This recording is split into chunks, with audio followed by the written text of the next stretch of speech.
আসসালামু আলাইকুম। আজ থেকে আমাদের ইফতার শুরুতে ইফতারে কি করব তাই ভাবছিলাম। তো দেখুন, আমি কিছুটা বাঁধাকপি, গাজর, আলু আর নিয়েছি কিছুটা বড়ি, 5-6টা মতো। এটা দিয়ে আমি বাঁধাকপি দিয়ে, আলু আর বড়ি দিয়ে দম করব। তো দেখুন, আমি তেলে বড়িগুলোকে লাল লাল করে ভেজে নিলাম সুন্দর করে, আর ভাজা হয়ে গেছে। এখন আমি তুলেও নিলাম।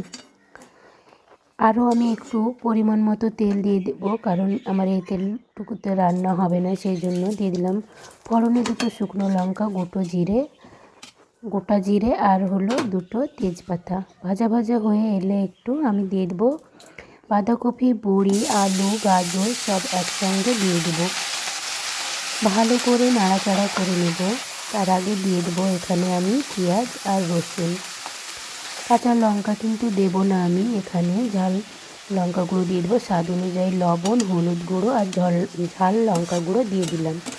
ভালো করে সব একসঙ্গে মিশিয়ে নাড়াচাড়া করে নেব। ভালো করে ভাজা ভাজা করে নেব 2-3 মিনিট মতো। আমি একদম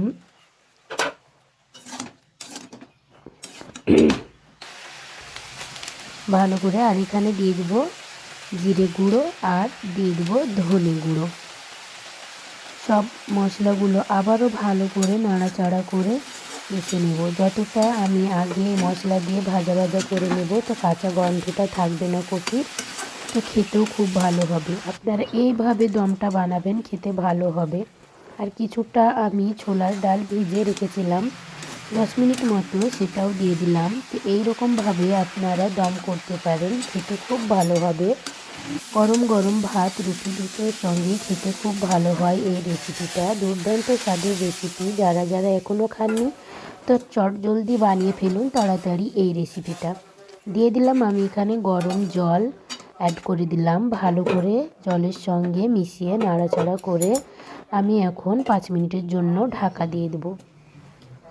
আর কোনো রকম মশলা কিন্তু আমি দেব না। তো 5 মিনিট পর ঢাকা খুলে দেখুন, আমার জলটা কমিয়ে গেছে, কিন্তু আমার এখনও কিন্তু আলুটা, কপিটা সেদ্ধ হয়নি। তাই আমি আবারও ঢাকা দিয়ে দেবো নাড়াচাড়া করে নিয়ে। এই দেখুন, এখনও 5 মিনিট মতো নাড়াচাড়া করে নিয়ে আমি ঢাকা খুলে এখানে ভাজা জিরে গুঁড়ো অ্যাড করে দিলাম। আর অন্য কিছু মশলা লাগবে না। তো কম মশলাতেই এইরকম খেতে খুব ভালো হয়। হেলদি একটা রেসিপি, দুর্দান্ত স্বাদের হয়, কোনো অসুবিধা নেই। আপনারা যত চান তো মশলাদার খাবার খেতে। তো আমার লবণটা একটু কম হয়েছিল, সেই জন্য আমি আর একটু পরিমাণ মতো লবণও দিয়ে দিলাম।